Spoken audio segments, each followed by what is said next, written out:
Good afternoon, everybody. My name is Tom Banchoff. I'm director of the Berkeley Center for Religion, Peace, and World Affairs here at Georgetown.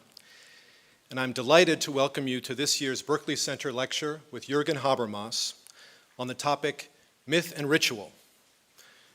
Thank you all for coming. It's quite a crowd. The result of one email and a lot of word of mouth.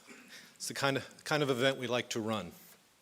Just a word before we get started about the center and about the lecture.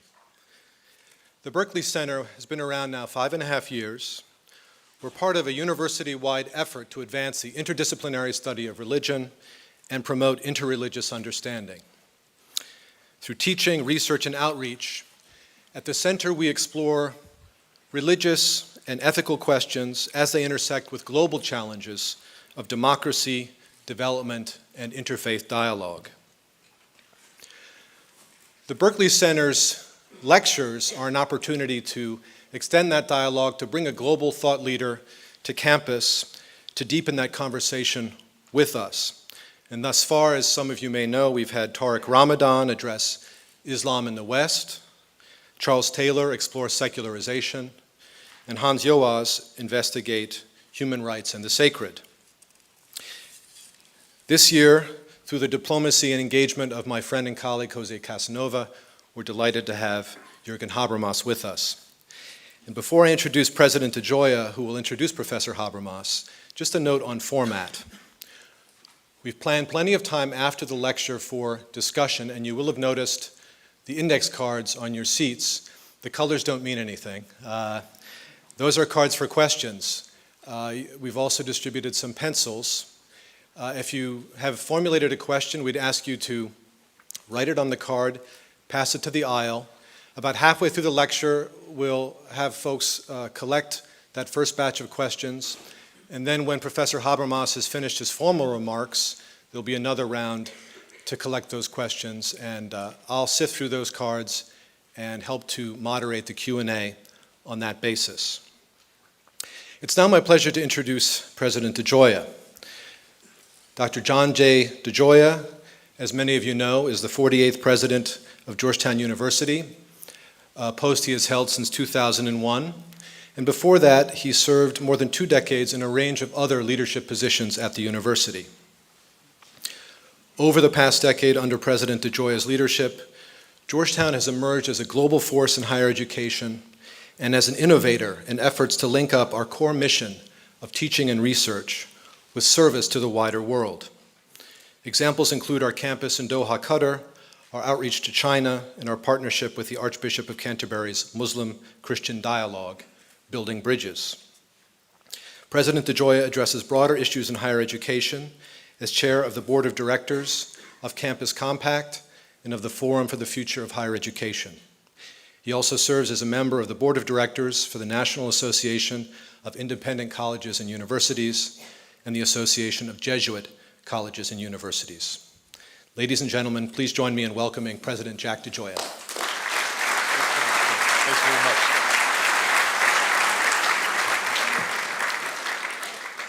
Thanks very much, Tom. And thank you for all that you do, and thank you to the Berkeley Center for hosting this event, which, as you said, is part of an ongoing lecture series that has included such distinguished participants as Charles Taylor and Hans Joas and Tariq Ramadan. Welcome, everyone. It's a pleasure to have this opportunity to be with you this afternoon. Tonight, to offer his lecture on myth and ritual, we are privileged to have with us one of the leading intellectuals of our age, Professor Jürgen Habermas, a preeminent thinker on modernity, enlightenment, reason, and the public sphere. He continues to provide new insights on a wide range of philosophical questions and critical social issues. Called by the late Richard Rorty the leading systematic philosopher of our time, he is best known in the Anglophone world for publications like The Structural Transformation of the Public Sphere, The Theory of Communicative Action, and Between Facts and Norms. Born in 1929 in Dusseldorf, a student in post-war Germany and regarded as a member of the Frankfurt School, his career has balanced deep philosophical investigations with an effort to apply these studies to the socio-political dynamics of the day. He received his PhD in 1954 from Bonn University, writing his dissertation on Friedrich Schelling, a contemporary of Hegel in the German idealism movement. And a few years later, he began working as an assistant to Theodor Adorno at the Institute for Social Research in Frankfurt. In 1959, he left the institute and returned in 1964 as professor of philosophy and sociology. Over the course of the next 3 decades, his investigations included a conference on the Vietnam War with Herbert Marcuse and research into philosophy of language in the 1960s and early 1970s. In the 1980s, as a professor of the Faculty of Philosophy at the Johann Wolfgang Goethe University in Frankfurt, his work focused on a critique of postmodernism and neoconservatism. He was one of the key figures in the dispute among the historians in the 1980s, which raised fundamental questions about the political and ethical responsibilities of historians in post-war Germany. And throughout the decade, he continued to address considerations of moral theory and ethics with essays on human values and what he has called post-metaphysical thinking. Profoundly interested in the practice of philosophy, Thomas McCarthy, a now retired professor of humanities and philosophy at Northwestern University, explains the range and depth of his contributions to social thought. Habermas has been able to go into discussions in political theory, in sociology, and psychology, and legal theory in a dozen different disciplines and become one of the dominant voices in each one.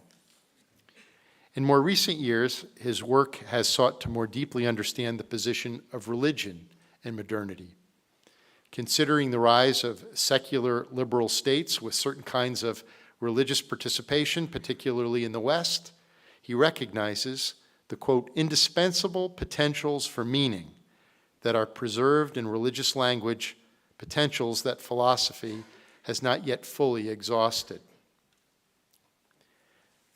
As part of this growing attention to the post-secular, as he has called it, Professor Habermas has engaged in dialogue with representatives of the Catholic Church, for example, in a conversation with then Cardinal Ratzinger, Pope Benedict XVI, which was published as The Dialectics of Secularization in 2007. And in a similar effort, he brought together a group of 4 Jesuits who met with him in Munich to produce the 2007 publication, An Awareness of What is Missing, Faith and Reason in a Post-Secular Age. This work of seeking to better understand the nature of religion in our contemporary culture resonates deeply with our campus community and our own efforts to explore and to live the tensions between faith and reason. The motto of our university, Utraque Unum, taken from St. Paul's epistle to the Ephesians, and meaning both into one, speaks to this very challenge and to the resources that our Jesuit heritage provides. It is a great privilege, it's an honor for me to have this opportunity to welcome Professor Habermas to our campus this evening. I look forward to his insights and to the discussion that they will generate on this campus. And now please join me in welcoming Professor Jürgen Habermas.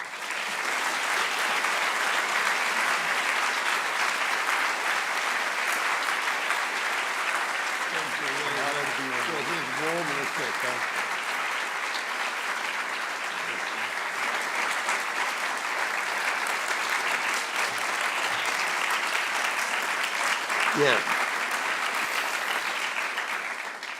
Mr. President, Professor Mencher, thank you for this warm reception. I'm glad to be here once more at your campus. I'm a bit intimidated.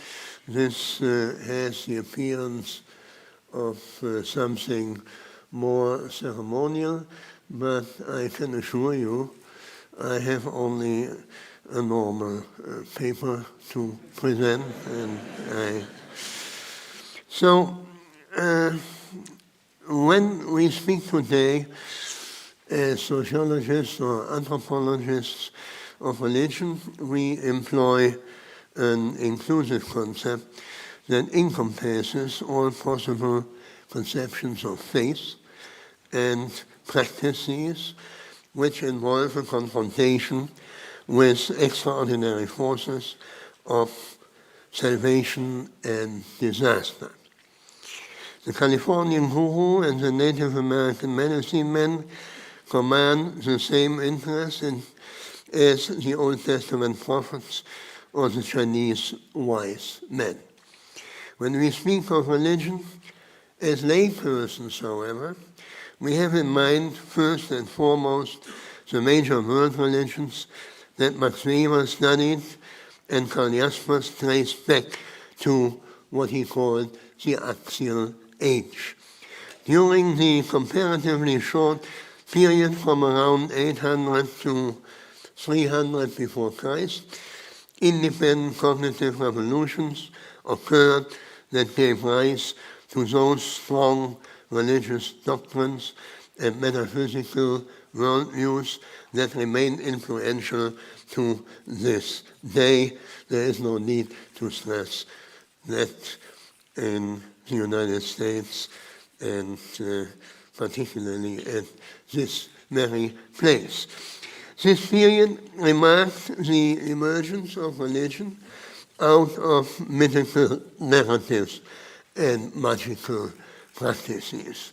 Religion, in the sense of a founded doctrine, can be traced back to the teachings of historical persons.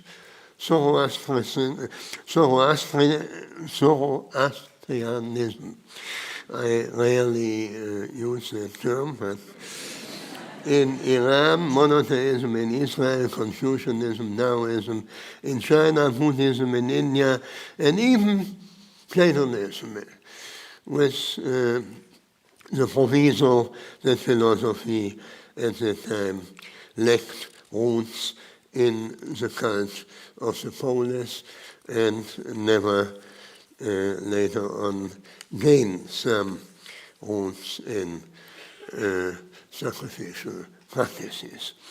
These religions assumed the guise of canonized doctrines that left their imprint on entire civilizations. Holy books represent the cause around which both the dogmatic elaboration of sophisticated traditions and the influential organization of globally diffused religious communities crystallized.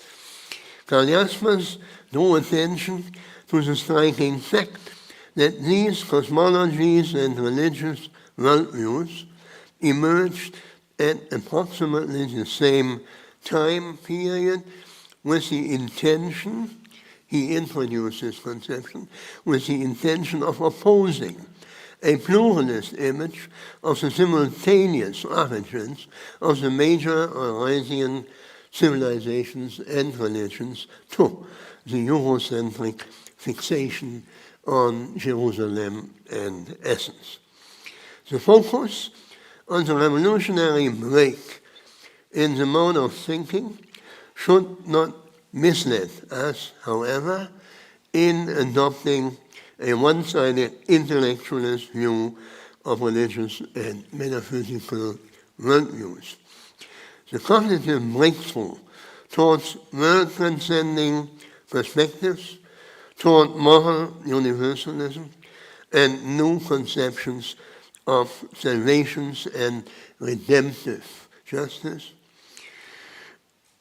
are indeed major achievements, but these teachings too remain linked with ritual practices and thus preserve the archaic unity of myth and ritual by, of course, transforming both on a higher level of reflection. Both worldview and cult form the sacred complex. Without their roots in worship and ceremonies, religion would not have been able to stubbornly assert itself during the past 3 or 4 centuries over against secular thought up to the present day. Rooted in rituals, religious traditions preserve their connection to an archaic experience to which all other cultural centers and sectors have lost access during the process of modernization. In an attempt to localize this experience of dealing with the sacred over the course of human development and to identify its core meaning, I would like to explore the original relation between myth and ritual. A cursory examination of the relevant theories in anthropology leads me to the conjecture that ritual practices may have constituted the reworking of the buried phylogenetic experience of a break in the mode of communication and in the associated forms of social life. But let me say in advance that the purpose of this lecture is to develop a hypothesis for which I can at best gather some initial plausibility. If we want to understand, may I ask you, I know that you are reading, that's fine for me, but does the micro work so that you can hear me? Okay. Now, if we want to understand the sacred complex, we must draw upon anthropological observations of modern tribal societies that permit at best inference to Neolithic forms of life, extending back, as you know, to the 11th or 10th or 11th millennium. In the more recent literary testimonies and archaeological remains of the major early civilizations, we encounter already a remodeling of an older form of myth and ritual. The processing and literary elaboration of that prehistoric store took place during the period from around 3000 before Christ onward in the context of state-organized societies fostered by an emerging historical consciousness and, of course, in response to the interest of ruling dynasties. However, the origins of the sacred complex extend much further back than even the Neolithic period. The oldest rock paintings discovered in Australia that permit inference to cultic worship are estimated to be 50,000 years old, whereas the first attested burial by Homo sapiens is circa 100 years old. Very well-known facts, but just to remember the time perspective we have to keep in mind. From this period, around 100,000, from this period also date the oldest discoveries of color production and jewelry.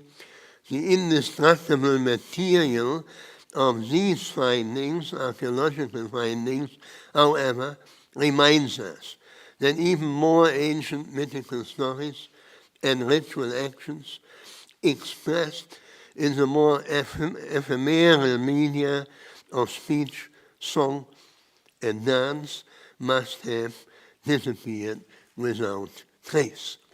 Hence, there are plausible speculations that the sacred complex has earlier origins reaching back beyond the archaeological findings into the period of the evolution of Homo sapiens. Mythical narratives often first provide us with the key to understanding rites. They often recuperate in the medium of a fully developed language a meaning that rights already express performatively in visible gestures and images, that is, in their proper representational form of music, dance, pantomime, and body painting. Narratives then only appear to spell out a prior meaning of ritual behavior, warding off calamity and invoking propitious forces. Rites both cope with crises, whether they are natural or social disasters, famines, epidemics, or enemy attacks, and in guaranteeing functions critical for survival, the hope for rain, sufficient harvest, restoration of health, and so on and so on. The unmistakably archaic character of ritual practices and the fact that they need to be translated raise the question of whether the development of rites and myths occurred simultaneously with the emergence of Homo sapiens and his ability to speak, or whether ritual behavior extends even further back than the evolutionary threshold of the development of ordinary language, that is of a grammatical language with a propositional structure as we today speak it. To my knowledge, the controversy over the priority issue that began in the early 19th century has yet to find a decisive answer. The pliant narrative form of myths explains why they are inherently suited to providing reports and explanations, and thus to the cognitive purpose of processing observations from coping with the contingencies of the world. Since narratives provide the grammatical form for organizing dispersed events into a whole, we regard them primarily under the aspect of representation. We interpret rites, by contrast, primarily under the performative aspect of the execution and repetition of precisely schematized and repetitive actions. Here, the semantic contents remain implicit, in spite of the pronounced expressive character of the symbols and images employed. Ritual practices are essentially symbolic actions that display an iconic, not yet propositionally differentiated level of communication. However, juxtaposing myths and rites as if they were fulfilling either cognitive or expressive functions does not do justice to the psychodynamic role of mythical worldviews. In his analysis of myths, Lévi-Strauss, as we know, rightly emphasizes the cognitive achievement of complex classificatory systems, and he stresses intellectual curiosity as a motive for such a systematization of empirical knowledge. But in the process of recounting their mythical narratives to each other, jointly enacting them, participants simultaneously reassure themselves of their collective identity. Its worldview holds up a mirror, so to say, to the collectivity, one which both reflects its social structures and represents the collectivity as an integral component of the natural environment. Because mythical narratives not only process observations and tell something about the visible world, but also reflect the psychodynamics of coping with risks arising within the world, there is a bridge leading from myth itself, so to say, to rights. Myth is not just a statement, but an action.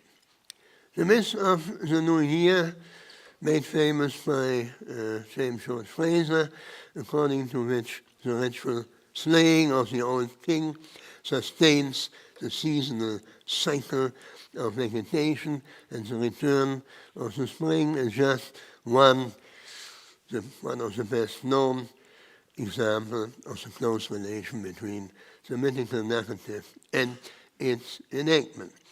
We need to keep both things in view, framing,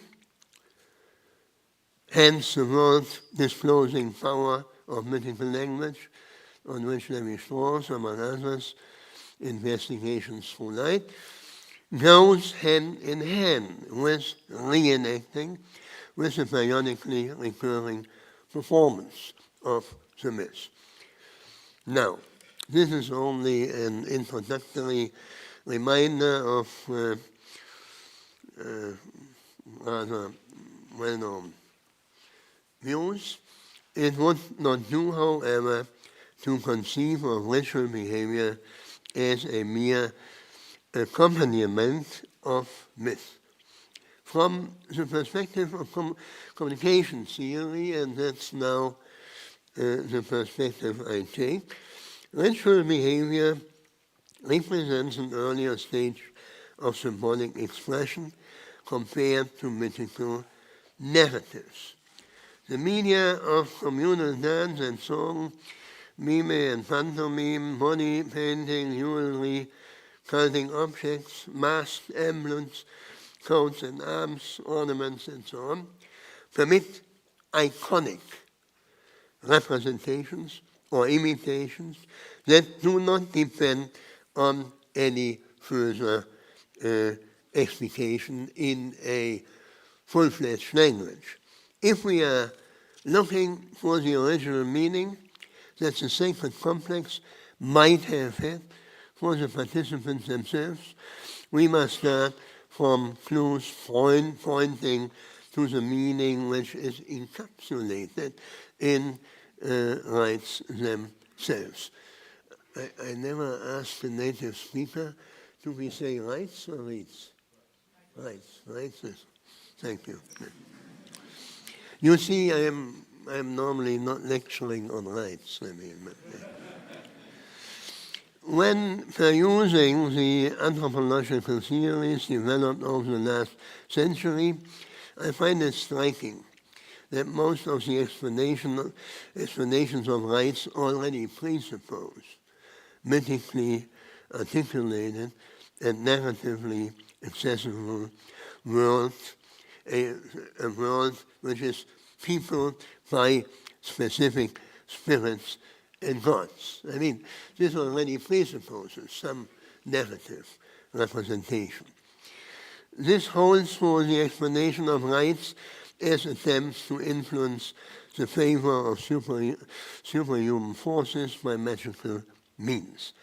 In my view, the elementary or more elementary rituals of gift-giving and exchange, already studied by Henri Hubert or Marcel Mauss, are more informative because these practices, in a sense, express their own meaning. They establish relations of reciprocity between kinship groups and thereby reinforce social relations of solidarity or, at any rate, of non-violence. The reciprocity, founded and renewed through the exchange of gifts, forges a social bond between potential rivals. This idea brings us closer, I suppose, to the intrinsic meaning of ritual behavior. As you know, Emil Durkheim, I think from a sociological point of view, still the most important interpreter of this area, understood, he had, as I learned by reading anthropology, he had an immense influence throughout the last century. Now, he understood rights as a self-referential practice that stabilized the cohesion of social group. He was the first to ascribe an intrinsic meaning to ritual practices, one that is inherent of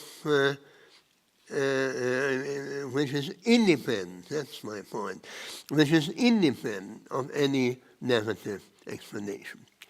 Strictly speaking, he explored the meaning of ritual practices from 2 points of view, namely the self-thematization of society and the generation of the binding force of normative expectations.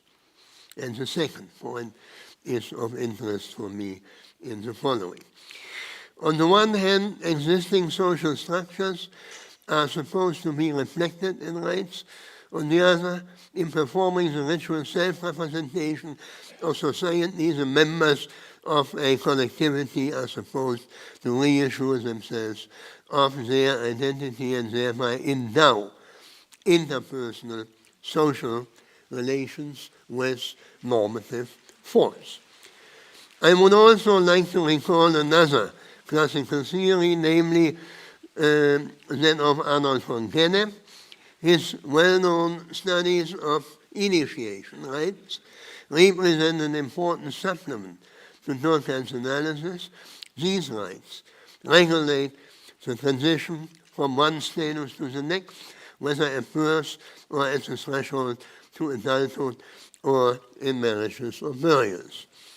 Especially informative are the 3 phases involved in status transitions. The initiation, which represents a profound change in identity for the individual involved, is staged as a symbolic death and the subsequent social rebirth. The new moment introduced by von Gennep is a transition through a stage of segregation from the community, during which the candidate's membership is in suspense. His social existence expires temporarily, that is, until the rescuing act of reintegration by being accepted into a new status. This intermediate stage of segregation, of being cast out into a social no man's land, induces the extreme experience of the baselessness of an existence that, by being thrust into the helplessness and isolation of a segregated individual, relying on itself alone, becomes aware that it depends entirely on the support of a social network. For the hypothesis I want to suggest, I take my cue from a generalization of this experience.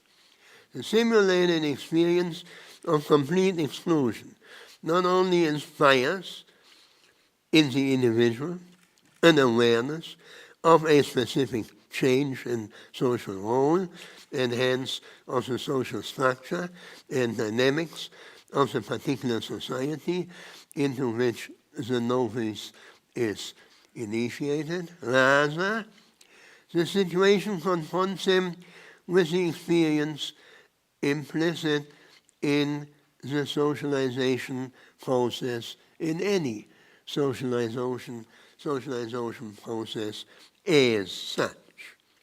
The adolescent, for instance, cannot secure his identity by clinging to his former status as a child. He undergoes the exemplary experience that he can recover and reaffirm himself as a regenerated self only through self-renunciation. Now, I come to my hypothesis. I would like to radicalize this ontogenetic view into the phylogenetic assumption that the sacred complex reflects in its initial phases the mastering of a problem that arises once the evolution of primates crosses the threshold to a new level of symbolically mediated communication and interaction. The old idea, I'm now turning to the theories on the origin of human communications. The old idea that grammatical language originated in gestural communication, heard of, for instance, at the late 18th century,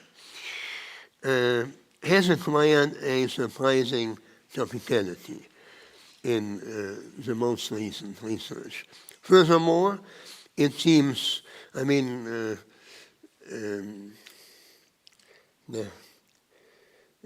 his name? Chomsky was for long decades on the scene, and now the tide has turned, as very often in our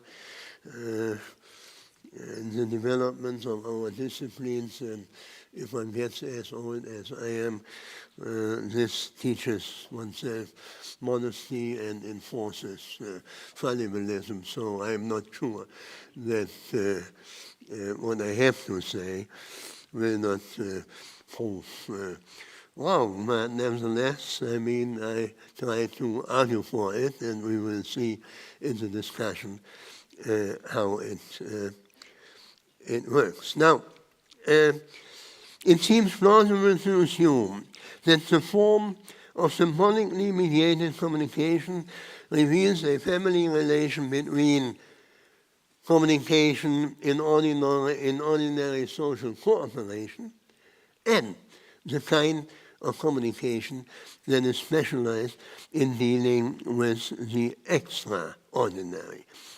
The shared form of mimetic behavior and iconic representation suggests a comparison between everyday and ritual communication, both mediated by symbolic gestures. But how should we understand the division of labor between forms of communication, one of which has its origin in contexts of intelligent cooperation, whereas the other type is decoupled from everyday functions? The research in anthropology provides clues supporting the conjecture that rights are a response to the specific fragility of a form of social life that only emerges with a new form of symbolically mediated communication. But in order to identify and explain the problem to which rights could have represented the solution, we must first make clear what constitutes the evolutionary innovation of the use of linguistic symbols, which is conceived as a transitory step then towards communication in a fully developed grammatical language. According to the current conception, mutation and selection regulate, as you know, putting it in a nutshell, the adaptation of species-specific gene pools to changes, to change environmental conditions, just the Darwinist conception of natural history. With the evolution of a species that learns to speak, this genetic mechanism of natural evolution is superseded by the epigenetic mechanism of cumulative and accelerating cultural learning processes. These cultural learning abilities are indebted to a cognitive advance, not only indebted, depending on a cognitive advance that is clearly bound up with the cognitive and social cognitive transition from silent behavior to the use of symbols. Symbols now in the narrow sense. The ability to address signals to conspecifics is widely observed among primates. The innovation then consists in the reciprocal use of symbols that carry the same meaning for different users. What is new is the communicative generation of a public space of intersubjectively shared symbolic meanings. In contrast, our closest and highly intelligent relatives, chimpanzees, do not seem to be able to break out of the shell of their self-referential viewpoint steered by interests of one's own. I am here heavily relying on the research in the Max Planck Institute for Anthropology in Leipzig, Michael Tomasello.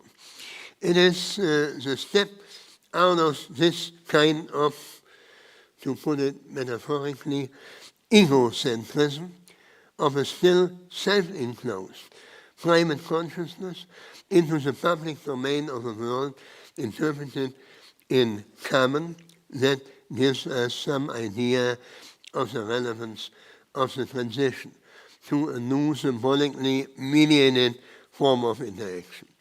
What sets linguistic communication apart is a specific social-cognitive achievement that enables participants to communicate with one another about something. This is, in a nutshell, this capability is, in a nutshell, what separates Homo sapiens from his closest relatives. This ability requires, from a philosophical point of view, analyzed, requires the connection of two types of intentional relations. The horizontal relation between first and second persons who reciprocally take the perspective of the other, and the vertical relations established by an intentional attitude of each participant towards an objectified something in the world. In order to jointly attend to and perceive the same object in the world, which is at the same time stripped off the features of an egocentric environment, participants must generate an intersubjective relation to one another and take each other's perspective, thus developing, this is in the nutshell what Tomasello proved in children, comparing with chimpanzees, thus developing a social perspective of common attention to and perception of an object. Interestingly, this combination and interpenetration of two different types of intentions does not happen, and that's my point here, without an intervening physical element, a deictic and a mimetic gesture. The physical element has a catalytic function for the fusion of those different types of intentions among at least two different persons. The mediating physical movement subsequently acquires an intersubjectively shared meaning only, of course, when the gesture becomes associated in a conventional way with those shared intentions, the fusion of which it first has helped to bring about. I mean, the intervention of the gesture is playing this catalytic role of fusing two types of intentions which are specifically human, namely the objectifying attitude towards something in the world and the mutual perspective taking, which has to become integrated, without which no use of a symbol with a shared meaning would be possible. Thus, mastering of a grammatical language is not yet required for the use of symbols that carry the same meaning for different participants. However, even simple gestures must be used in such a way that first, the reciprocal adoption of the perspective of the other gives rise to an interpersonal relations, and secondly, that the communicative intention directed towards the second person is first fulfilled in the intersubjectively shared intention directed to something in the world. Now, Michael Tomasello, whom I mentioned already, and his collaborators have proved through ingenious experiments engaging human children and young chimpanzees, no, not only young chimpanzees, that intersubjectively shared intentions towards something in the objective world is a human monopoly as far as we know today.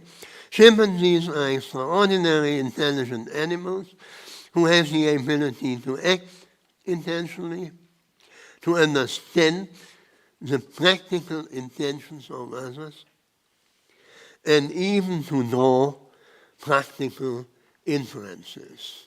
You know, even half a century ago, nobody would have assumed that they are endowed with all these capacities.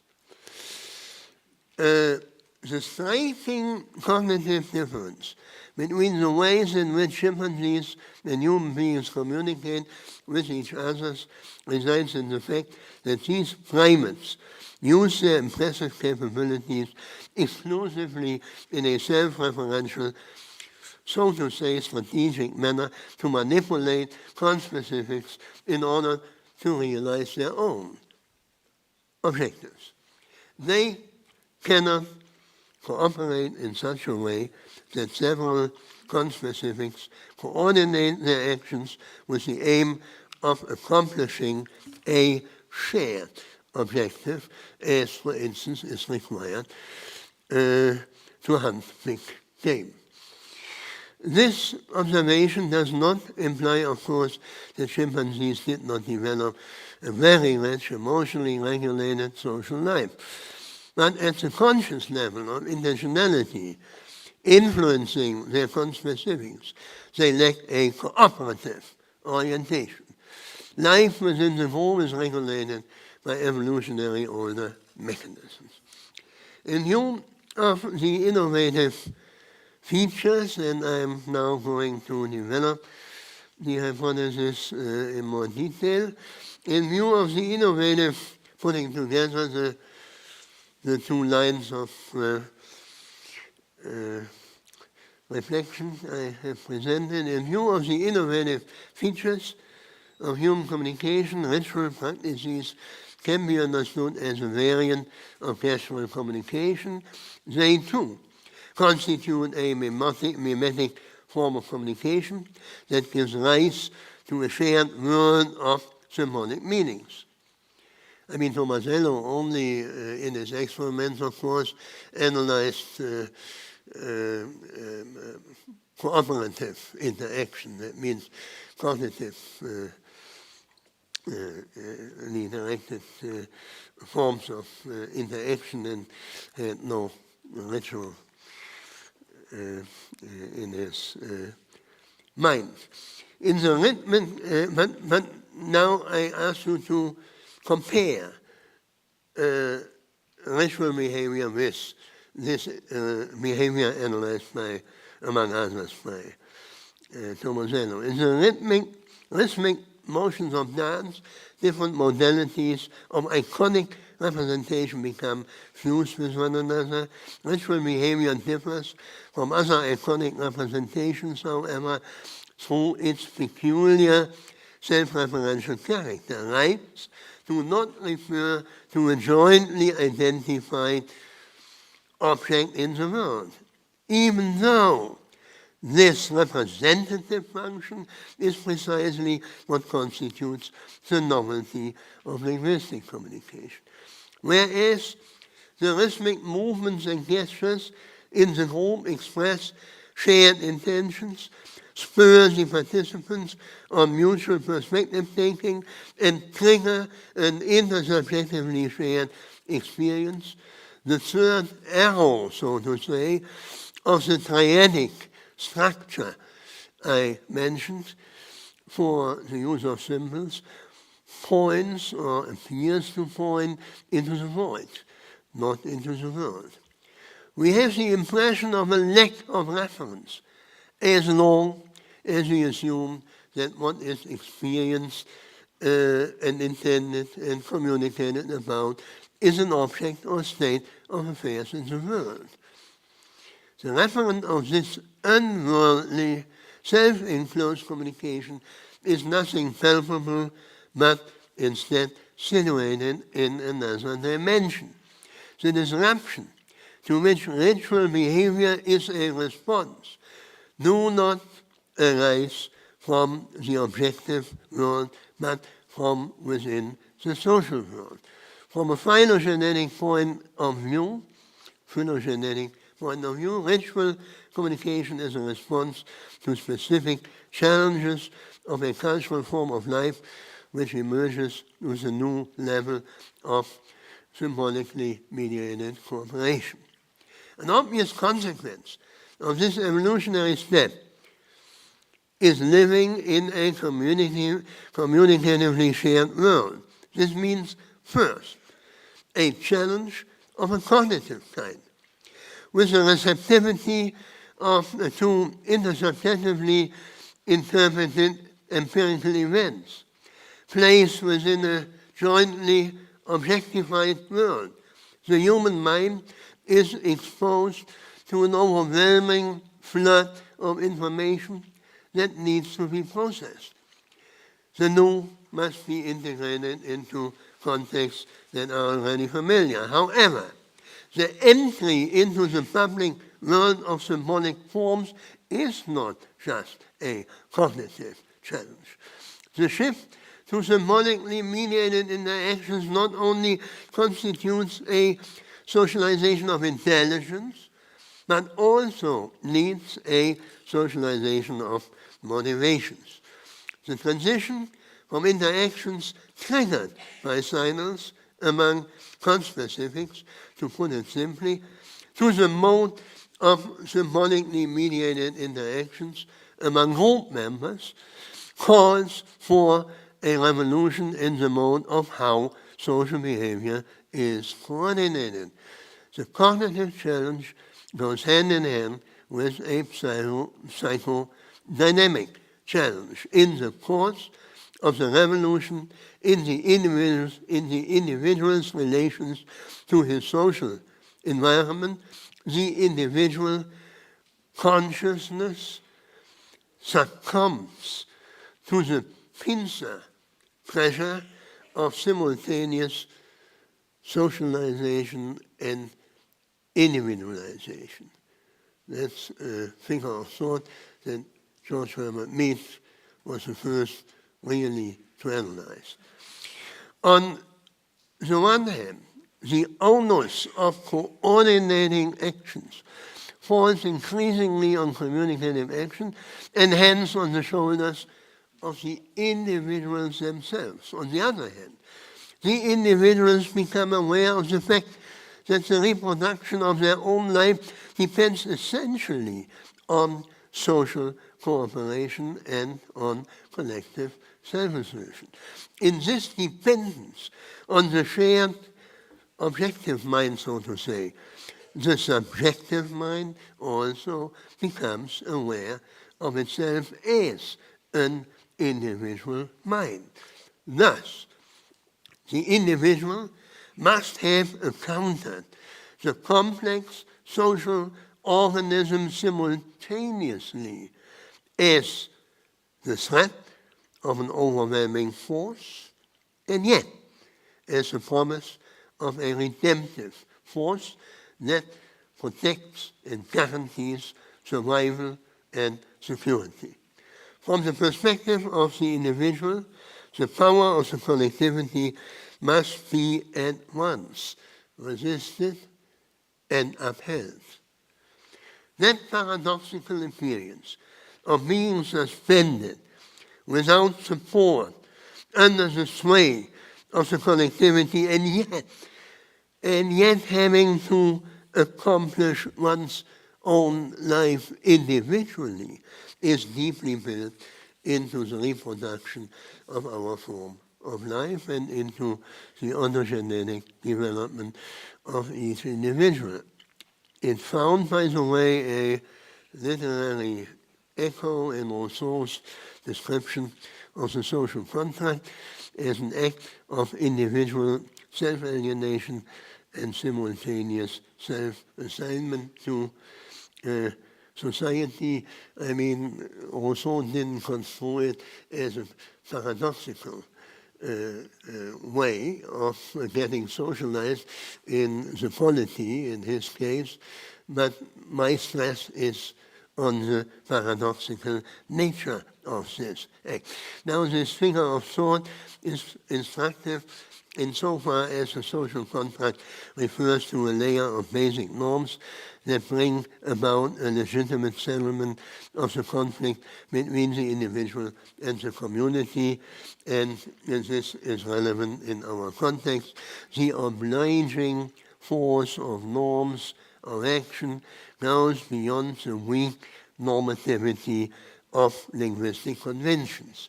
I mean, it wouldn't have been sufficient just to learn how to cooperate via the mediation of symbols. It wouldn't explain the obliging force of social norms. If we now ask for the original source of this kind of strong normativity that binds motives for acting, we must look beyond the communicative use of language in profane areas and social cooperation. Instead, ritual behavior offers itself as a plausible candidate for generating the normative force of solidarity. Durkheim depicted ritual practices under the aspects of the generation of social solidarity and of the self-thematization of society. Our analysis illuminates the connection between both these aspects. The rites lack the reference to something in the world can be explained by the fact that they possess a self-referential theme, namely a tension and, in a way, irresolvable ambivalence intrinsic in the process of social integration.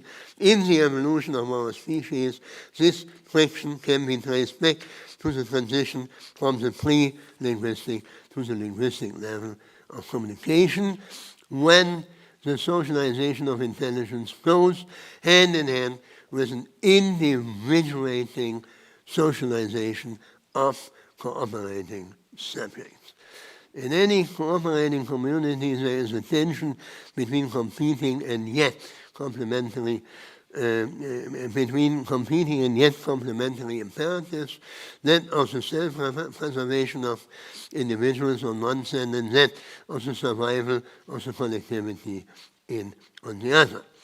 The tension between self-preservation and solidarity calls for an ongoing balancing and is relieved, though not mastered, once and for all, through the specific normativity of an institutionalized order which imposes and distributes obligations for everybody. In view of the precarious balance, which is continually in need of renewed stabilization, that kind of deontic normativity springs from a solidarity that has always been, and more obviously even still is, a scarce resource. And rights can be understood as those social practices from which solidarity originated in the early periods of social evolution. Every destabilization of the delicate internal balance and of society summon, so to say, a practice into being in which the individual members reassure themselves of their dependence on the powerful collectivity.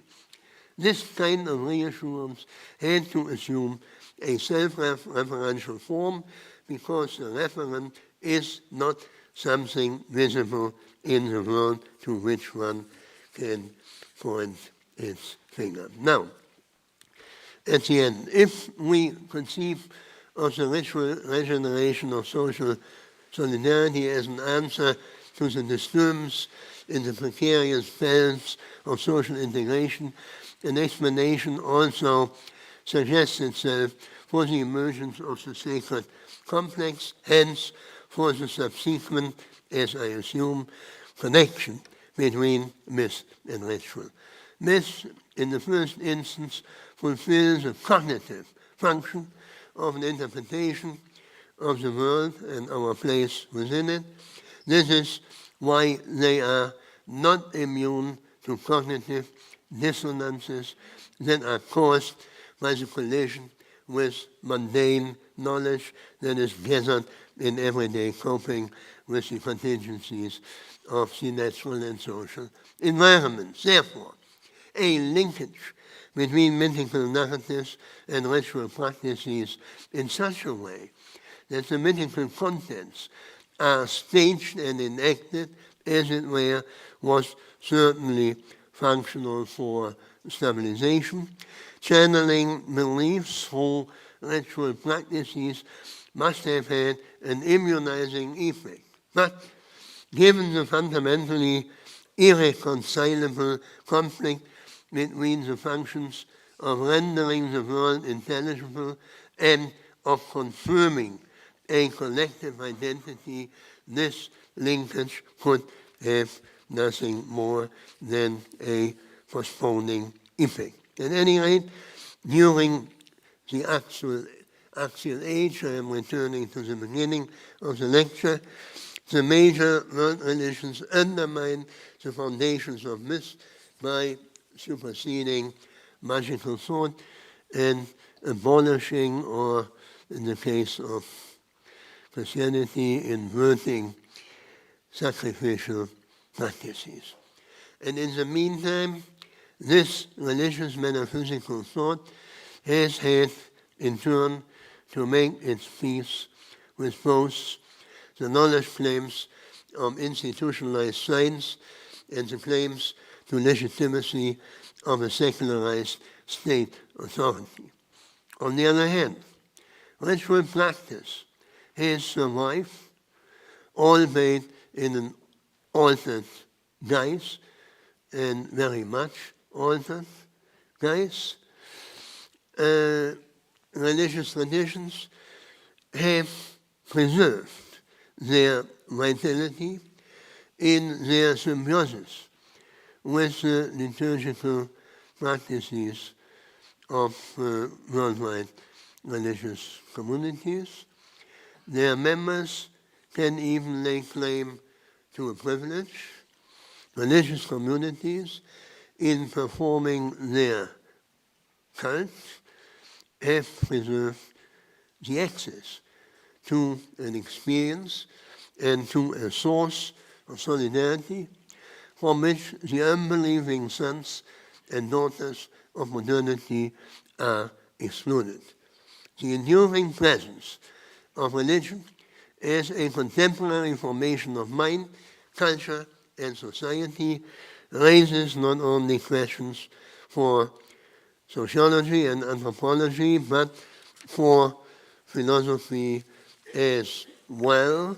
And from this perspective, I would have had to give a different lecture, namely that would have been a dialogue on eyes level between a secularized form of philosophy and the theologians, interpreters of what they get from and on what they depend, namely the beliefs of their vital religious communities. Thank you.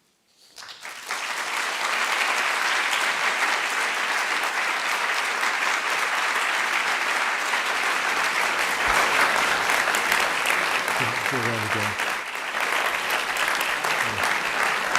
You can start there. So, I have a microphone. Thank you very much for that wide-ranging talk. You've touched on a whole range of topics, the span of history. You've cut across disciplines. Perhaps not surprisingly, a lot of the questions that have come in so far relate to what your thesis might imply about our world today, where we are, secularization, the role of ritual in our contemporary context. But I want to start with one question that does link back to your argument directly. You argue that ritual is a response not to the objective world, but to the fragility of the social world. What about explanations that focus on the natural world, such as the experience of death and natural disasters? Death is not, it's in a way a natural event, but death, as we experience it, as bystanders or as persons who know that they will die soon and die at all, this is a social experience which must have been interrupting social life from the very beginning, as soon as the time consciousness develops that far that it reaches beyond the present moments. And then I think that the really interrupting and shocking event, which there still is,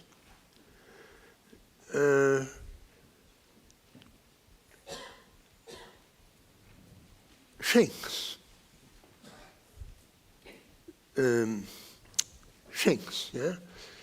the balance of social integration. And that's the same with famines or with natural events that threaten, so to say, the survival of the community. Then there is something which is in need of rebalancing. I construe rituals, that's nothing new, as a response to the disturbance of a kind of fragile social integration which is always in need of rebalancing, but which comes, so to say, to the consciousness of the collectivity specifically when there are threats from either without or from within. Thank you. Maybe one more question on your historical argument before we get to some of the more contemporary issues. Is there no objection from anthropologists?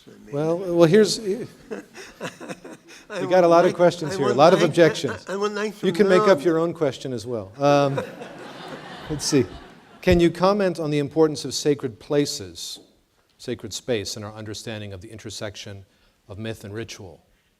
Is this part of what gives religion or ritual its sacred power? Space. Yes. As we all know,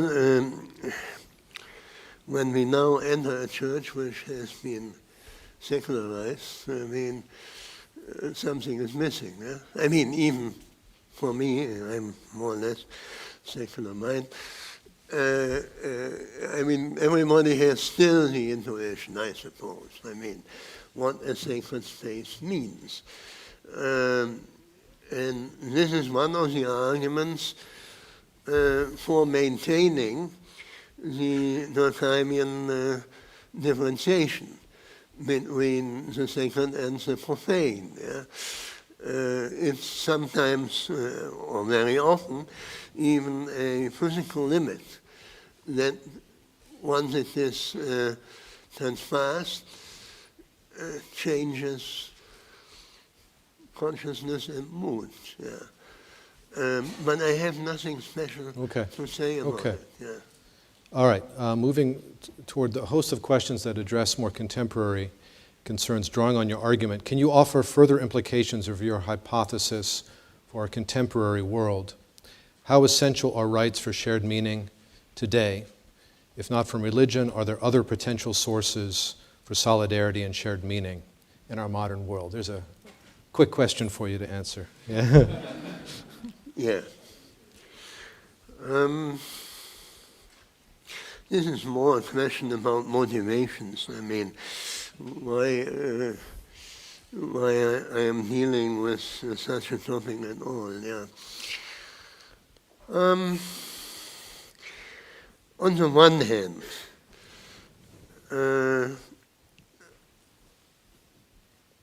I maintain that we have good reasons to insist on secular sources for justifying the principles of the constitutions our forms of societies fortunately have for constituting the polity. I do think that it is not necessary to take recourse to religious sources for justifying the principles that can be led back to either popular sovereignty or to human rights. These are the two now, at least, independent of their genealogy, now secular sources for justification. This is one thing. I'm not maintaining all morality is in need of religious sources. On the other hand, it depends on, of course, controversial. It can't be otherwise. Controversial interpretations and overall interpretations of the most basic trends that are forming challenges in our present situation. It depends on those larger interpretations of whether you think that, to put it simply, modernity can reproduce itself out of its own sources. This is subjectivity, subjective freedom, ethical freedom. This is self-consciousness, reflective approach to all our traditions and universalist moralities. To put it simply, I mean, I am a straight defender of our Enlightenment heritage. It depends on such an overall interpretation of relevant traditions whether you think that we are in a situation facing certain challenges where appeal to our proper moral, secular principles are sufficient in order to regenerate imbalanced social situations, and I shouldn't have to tell you what that means. I mean, living in a society where you have a clash in the political arena, which is much more typical what happened in Europe before. I mean, this is an indication of something, of some lack of integration. And there, I have some doubts, cautiously, which I didn't have for several decades before, looking into the kind of social movements from which I would expect a shift in the range of values that are self-evidently accepted in a given society. Obviously, there should be a certain shift. And social movements, at least historically, had strong religious strong religious backgrounds, particularly the socialist movements. If I might remind you, in the United States, in Europe as well, generally in the West, these atheistic movements draw on motivationally. If you look into the parents' homes of the most leading people, draw on religious sources. And of course it is an open question. I don't like to be misquoted. It is an open question whether we can still expect this kind of social movements, which I think are necessary in order to shift our basic value system, whether these social movements will work without religious motivations. I'm not sure about it, but I have my doubts. Yeah. All right, well, maybe I'll read two questions now that touch on the points that you just made. One is from a friend of yours, Norman Birnbaum, who's over here in the audience. Yeah. Is there still a use for the idea of political religion? And the second relates more directly to the issue of new social movements, and in this case, the issue of ideology. How does your treatment of myth and ritual shed light on the concept of ideology and somehow inform your work on political modernity? How are ideologies linked to rituals, trials, protests, maybe new social movements in our contemporary world? That's from Norman? Norman was the first one, just the big one, on political religion. And then there was a specific question about ideology. Political religion, is there still use for the concept in light of your thesis? And then the question of how your argument relates to ideology in the contemporary world. In my last response, I was relying particularly on a wonderful book by my friend Norman Birnbaum, After Progress. I mean, he explains there, in terms of sociology of religion, the background of these socialist movements. Now, the nützliche utility of the notion of political religion, is that the... Well, the question here, we can speculate as to what it means, is how does your treatment of myth and ritual shed light on the concept of ideology? A bunch of the questions here are about how do we translate your insights about myth, ritual, and their link back into religion, into a contemporary secular context. In the first place, I'm no longer a real sociologist, otherwise I would obviously share this diffused notion of ritual. I have a very narrowly defined conception of ritual, like Martin Riese wrote. It refers only to practices of facing and encountering and mastering forces of salvation and calamity. This totally liquefied notion that everything is a ritual, I don't think that it is even useful. But this is only, no, in this narrow sense,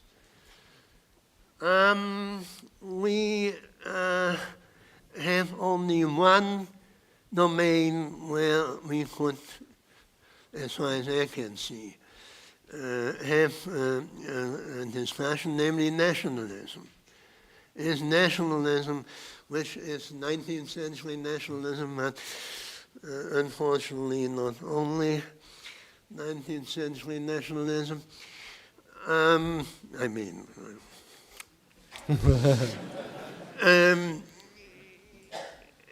Was highly ritualized. And we have still these ritual symbols. I mean, if you see this inauguration of the president and so on and so on. I mean, it depends on the self-understanding of at least a defining majority whether a constitution is still understood as being rooted in God's grace.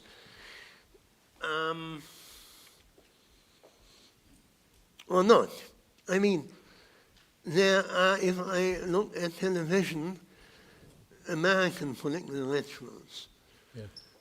Of course I see the religious overtones and implications.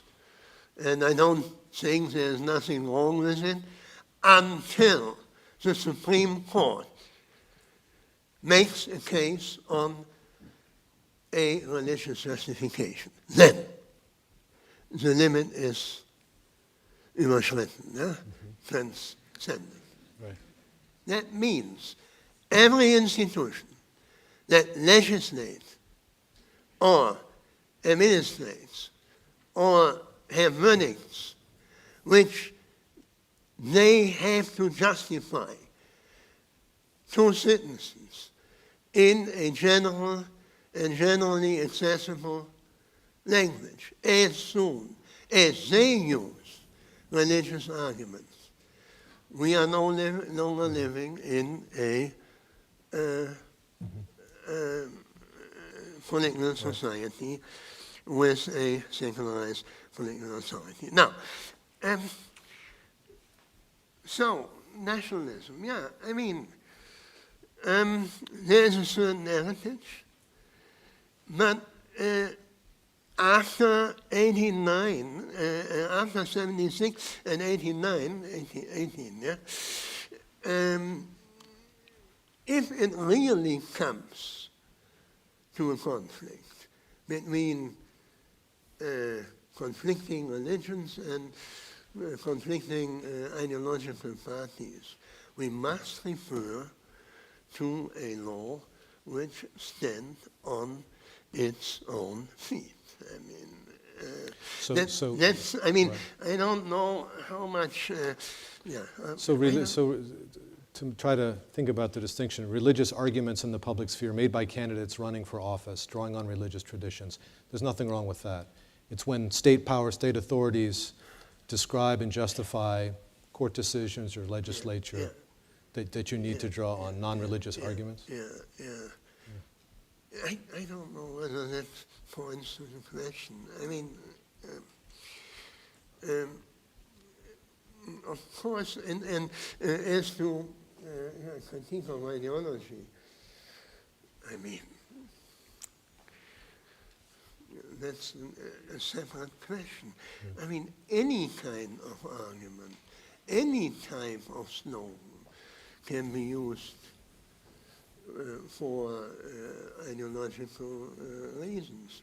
But as far as I can see, the Marxist conception of ideology has less and less implication because a look into the economy sections of our national newspapers, at least if they are still good ones, make everything transparent. I mean, everybody who can read doesn't need a critique of ideology in order to make a sober statement about the problems we face when markets run out of constraint. Yeah. For instance. For instance. Well, unfortunately, we've run out of time for this formal part of the program. We've covered a lot of ground in your talk, from prehistory through ancient history, and you could see a lot of the questions really bear on our contemporary situation. There are lots of links in your argument back to that. We look forward to seeing how the argument develops. We're delighted that you presented it here at Georgetown. And in closing, I'd like to thank all of you for coming. I'd like to thank the staffs of the Berkeley Center and the Office of the President, and ask you to join me in thanking Professor Habermas.